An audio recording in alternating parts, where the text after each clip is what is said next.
So all the activities that happen within the watershed affect the downstream waters. When you have agricultural activities or development activities happening upstream that are cutting off flow, that are introducing more pollution, all of that is going to collect and be conveyed downstream and ultimately going to affect the downstream receiving water. And that's what Estero Bay is, a downstream receiving water. So it's really where the rubber hits the road, and you see all of the activities in the upper reaches of the watershed coming to fruition and how they impact the ecological health of the bay. So years ago, we had multiple land acquisition programs at the local and state level to help incentivize landowners to put their land into conservation when they owned key environmentally significant lands.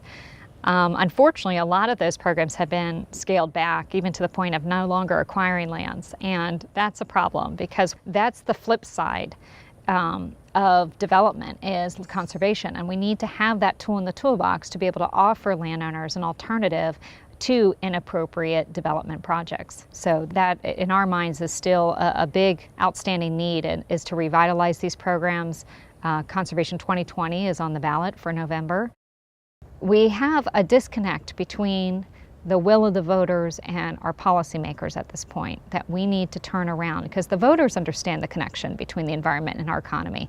But we need to figure out how can we get our policymakers to not only understand that, but to be willing to take bold and courageous actions to implement that in their decisions. For our quality of life and for a clear vision for our future, keep conserving Lee.